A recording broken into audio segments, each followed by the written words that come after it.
Local sports from KYMA News 11. Well, for the first time in more than a decade, the University of Arizona men's basketball program is getting a regime change. Welcome back, everyone. Earlier today, the U of A officially fired Sean Miller from his coaching position. Miller led the Wildcats to 7 NCAA tournaments with 3 Elite Eight appearances. His teams also won at least a share of 5 Pac-12 titles. Arizona and Miller had been working under a cloud of doubt ever since the program was caught up in the 2017 federal investigation looking into the corruption into college basketball. The Wildcats self-imposed a postseason ban this year after a former assistant pleaded guilty to a felony count of conspiracy to commit bribery. Miller has consistently denied paying players to attend the U of A. Nevertheless, last month, the NCAA brought 5 Level 1 violations against the school. Moving on to the JUCO ranks. Amidst this strange COVID year, the Arizona Western College men's team is vying to punch its ticket to the Region 1 final for the 5th straight year. Standing in their way tonight was Central Arizona in the semifinal round. We take you to the house at AWC as a limited number of fans in attendance with Coach Charles Harrell and company ready to go.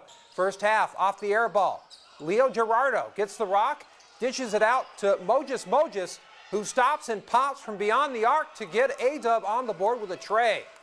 Next match possession, Malik Salahuddin cuts inside, finds Gerardo on the wing, and he knocks down the three-pointer from the corner pocket, 6-2 A-Dub.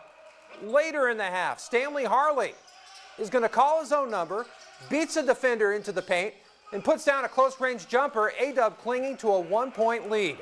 Midway through the half, Najib Muhammad is going to map out the half-court set, gets his pick at the top of the key, and lets his own 3-ball fly. The Mats would come through in this one, getting a 77-60 win and advancing to Saturday's Region 1 final against Cochise.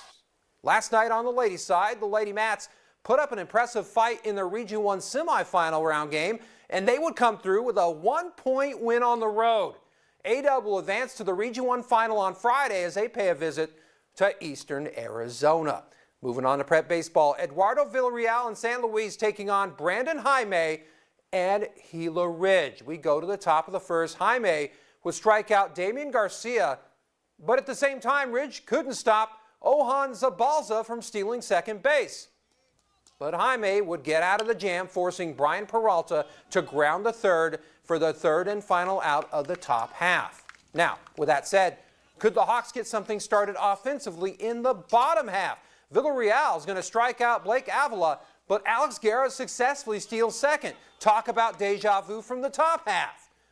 Next batter, Villarreal tosses a wild pitch, allowing Guerra to easily take third. He would be stranded, but this game would turn into a barn burner as the Hawks would win on a bases-loaded pass ball in the 7th, taking the 11-10 victory.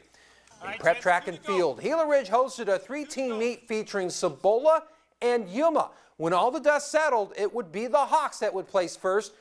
Overall, in both the boys and girls competitions, the Raiders would place second while Yuma would round out the third place spot. Moving on to prep girls tennis, the Gila Ridge Hawks are certainly hitting their stride as they put on a clinic at the expense of Alhambra earlier this afternoon. Among the student athletes that were outstanding for Ridge were Ruby Berrigan and Faith Kist in the Hawks' 9-0 complete team victory.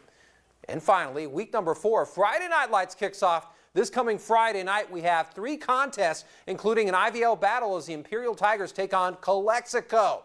We invite you to join Brando and myself. We certainly look forward to seeing you come this Friday. All right, Jenny Day, we're going to send it back to you.